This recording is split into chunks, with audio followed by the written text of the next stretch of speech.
Pay attention to the white pickup truck pulling into the parking spot. The driver of the truck is 25-year-old Eric Rangel Ibarra. He is here with 22-year-old Leslie Palacio. The two are on a date at the Longhorn Casino in Las Vegas. Security cameras capture them as they walk through the venue, settle down at the Chuckwagon restaurant, and order their food. Hours later, they head out to their next location, where the couple continues drinking, and both become visibly intoxicated after several rounds. Despite their condition, they are able to make it back to Eric's parents' place just before dawn. Surveillance footage from a neighbor's house records Eric helping Leslie out of the truck and guiding her through the front door. But unfortunately, this is the last time Leslie would be seen alive. On August 28, 2020, Las Vegas was operating under restricted conditions due to the global pandemic. Options for entertainment were limited, but 22-year-old Leslie Palacio wanted to celebrate. She was a dedicated student, close to finishing her certification to become a phlebotomist. She had big plans to support her family and eventually become a crime scene investigator. That Friday night, Leslie agreed to meet Eric Rangel Ibarra. The two were not strangers. Their families had known each other for 15 years. According to Leslie's sister, Eric had previously shown romantic interest in Leslie, but she viewed him only as a friend. When he invited her out for drinks, she accepted, assuming it was a safe night out with a longtime family acquaintance. Digital forensics and surveillance systems constructed a precise timeline of their movements. At 12:31 a.m. on Saturday, August 29th, the pair arrived at the Longhorn Casino. They spent roughly 90 minutes there before leaving at 1:56 a.m. Cell phone pings placed them next at Putter's Bar and Grill at 2:15 a.m. They did not stay long. By the early morning hours, they had moved to a third location, the Bourbon Street Sports Bar. Investigators later determined they remained there until approximately 5:50 a.m. Throughout the night, Leslie kept in contact with her family, sending updates about her location. However, at 4:40 a.m., while still out with Eric, Leslie sent a text message to her sister, Kaylee. The message was sudden and alarming. Kaylee responded immediately, asking what was wrong. She waited for a reply, watching the chat bubble appear and disappear, but no response ever came. Calls to Leslie's phone went straight to voicemail. The digital trail went cold an hour before Eric's truck was recorded pulling into his driveway. By the afternoon of August 29th, the Palacio family was in a state of panic. Leslie had never disappeared like this without contacting anyone. Her mother and sisters began calling local hospitals and jails, hoping for any news. Finding nothing, they contacted the Las Vegas Metro Police Department. However, they faced a frustrating bureaucratic hurdle. At the time, standard procedure often required a waiting period before an adult could be officially declared missing, especially if there were no immediate signs of foul play. The police told the family they had to wait before filing a formal report. Refusing to sit still, the Palacio family took matters into their own hands. They knew Leslie had been with Eric, and since the families were longtime acquaintances, they drove to the Rangel home, hoping to find Leslie sleeping off the night's events. When they arrived, the scene was confusing. They did not find Leslie. Instead, they observed Eric's mother and sister engaging in unusual activity. Witnesses reported seeing the women moving furniture out of the house and scrubbing the property. It appeared that a deep cleaning was underway less than 12 hours after Eric and Leslie had arrived there. The Palacio family approached the Rangels to ask about Leslie. The response was immediate denial. They claimed they had not seen Leslie and acted as if they didn't even know Eric had gone out with her the night before. This claim directly contradicted the text messages and plans Leslie had shared with her sister. The behavior of the Rangel family, cleaning the house and denying knowledge, sent a chilling signal to the Palacios. They knew something was being covered up. On August 24, the 24-hour waiting period expired. The Palacio family officially filed a missing persons report for Leslie. Police began their standard initial checks, but at first they treated it as a voluntary disappearance. Leslie was an adult, and without physical evidence of a crime, authorities often assume the person has simply walked away from their life. Her family insisted this was impossible. Leslie was responsible, close to her mother, and days away from graduating. The investigation took a bizarre turn the following day. On August 31st, the Rangel family contacted the police to file their own report. They stated that 25-year-old Eric and his father, 46-year-old Jose Rangel, were both missing. Eric's mother claimed that Eric had acted strangely after returning home on the morning of August 29th and subsequently vanished with his father. Police now had 2 missing men and 1 missing woman, all connected to the same address.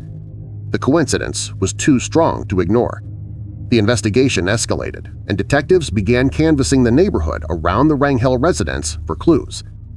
Their breakthrough came from a neighbor living directly across the street. The neighbor had a high-definition surveillance system pointed toward the road. Detectives requested the footage from the morning of August 29th. When they reviewed the tape, the nature of the case shifted instantly. The video provided the first concrete evidence of a crime. It showed Eric's truck arriving at 5:30 a.m. It showed Eric helping Leslie inside. But the most damning footage appeared roughly an hour later. The camera captured Eric and his father, Jose, exiting the front door. They were dragging what appeared to be a body wrapped in a sheet. They loaded the body into the truck bed, and Eric drove away. Moments later, Jose was seen using a garden hose to wash down the driveway. With this footage, the status of the investigation changed immediately.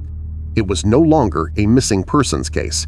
It was now a homicide case. Armed with the surveillance footage, Las Vegas Metro Police obtained a search warrant for the Rangel residence. Homicide detectives entered the home, looking for physical evidence to corroborate what they had seen on the video. Inside, the effort to sanitize the crime scene was immediately obvious. Detectives found industrial cleaning supplies and trash bags scattered throughout the living areas. In the dining room, blue latex gloves were discarded on the floor. In the kitchen, a mop bucket still contained dirty water and a stained cleaning cloth, indicating a recent and hasty attempt to scrub the floors. The investigation focused on the second floor, specifically Eric's bedroom. The room appeared disheveled. The mattress had been stripped of its fitted sheet, likely the same sheet seen in the surveillance video used to transport the body. On the bare mattress, investigators identified dark stains. Further analysis revealed blood spatter on a shirt hanging in the closet and on the bathroom floor. While forensics processed the physical scene, digital investigators analyzed Eric phone records. They discovered that shortly after leaving the house on the morning of August 29th, Eric had made a frantic call to a friend. When police interviewed this witness, he provided a chilling account. He stated that Eric had called him asking for gasoline because he wanted to avoid stopping at gas stations where cameras might record him. When his friend asked why he was being so secretive, Eric allegedly confessed, stating, "I killed someone. She's dead in the back of my truck." This confession confirmed the detectives' worst fears. They now knew Leslie was dead, and the cell phone data pointed them toward a remote location north of the city. Following the digital trail left by Eric's phone, investigators narrowed their search to the Mawapa Valley, specifically the rugged terrain near the Valley of Fire State Park, about 50 miles northeast of Las Vegas. The area is remote, known for its red sandstone formations and intense heat. On September 9, 2020, nearly 2 weeks after Leslie Palacio went missing, search teams from the Las Vegas Metro Police and Red Rock Search and Rescue located human remains. The body was discovered lying near a large bush in a wash. The suspect had made little effort to bury the victim, relying instead on the isolation of the desert to hide the crime. The condition of the body made immediate identification difficult. The extreme desert temperatures had accelerated decomposition, rendering the remains unrecognizable. However, forensic investigators matched the clothing found at the scene to the outfit Leslie was wearing in the surveillance footage, a striped top and jeans. The state of the clothing provided disturbing forensic clues. The victim was found partially clothed. Her pants were discovered discarded in a nearby bush. Most notably, her underwear had been put on incorrectly. The thong strap was positioned around the waist, suggesting that someone else had attempted to dress the body after death. The remains were transported to the Clark County Coroner's Office for autopsy. Because of the advanced decomposition and the exposure to the elements, the medical examiner was unable to determine the exact cause of death. There were no obvious signs of gunshot wounds or stab wounds that could be conclusively identified on the remains. As a result, the official manner of death was ruled undetermined. This lack of a specific cause of death would later become a significant point in the legal proceedings, as it made it difficult for prosecutors to scientifically disprove claims of an overdose. Leslie's family received the devastating news shortly after the identification was confirmed. The search for a missing person was over. The hunt for a murderer was now the sole focus. For 4 months, Eric and his father, Jose, remained fugitives. They had vanished into Mexico, leaving no digital footprint. The case seemed to stalling until January 19, 2021, when the silence broke. Jose walked up to the San Ysidro port of entry at the U.S.-Mexico border and surrendered to Customs and Border Protection. He was alone. When questioned about his son's whereabouts, Jose claimed they had separated months earlier and that he had no idea where Eric was hiding. Once in custody, Jose provided investigators with his version of the events from that morning. He admitted to the actions seen on the surveillance tape, but tried to frame them as a panicked reaction rather than a calculated crime. He told detectives he'd been in the garage when Eric came downstairs, dragging Leslie's body on a bedsheet. Jose claimed Eric told him Leslie had died of a drug overdose in the bedroom. Jose stated that his primary motivation was to protect his wife and daughter who were upstairs. He admitted to helping Eric load the body into the truck and to washing down the driveway to remove evidence. He insisted he saw no blood or injuries on Leslie, a claim that contradicted the forensic evidence of blood spatter found in the bedroom and bathroom. Prosecutors charged Jose with destroying evidence and being an accessory to murder. However, the legal outcome shocked the community. Jose accepted a plea deal. He was sentenced to 2 years in prison. Because of time served and credit for good behavior, his actual time behind bars was brief. He served approximately 8 months before being released back into the community. The light sentence devastated the Palacio family. They viewed it as a failure of the justice system. A man who admitted to disposing of their daughter's body like trash was walking free less than a year later. Meanwhile, the primary suspect, Eric, was still a ghost. For nearly 4 years, Eric remained one of the most wanted fugitives in Nevada. Following his father's surrender in 2021, the trail for Eric went cold. The FBI and Las Vegas Metro Police worked with Mexican authorities, but Eric managed to evade capture, reportedly moving between the states of Chihuahua and Durango. During this time, the Palacio family refused to let the case fade from public memory. They held vigils, organized protests at the Longhorn Casino, and maintained a strong social media presence to keep Leslie's face in the news. They openly criticized the justice system for the light sentence given to Jose, fearing that Eric might never be found. Then, in July 2024, the breakthrough finally arrived. Authorities in Mexico located and arrested Eric.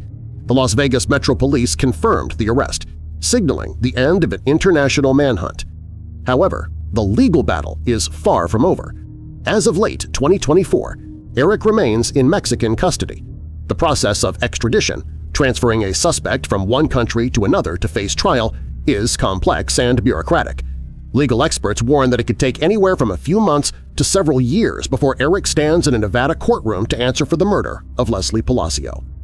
For the Palacio family, the arrest brings relief but not closure. They're still waiting for a trial, a verdict, and a sentence.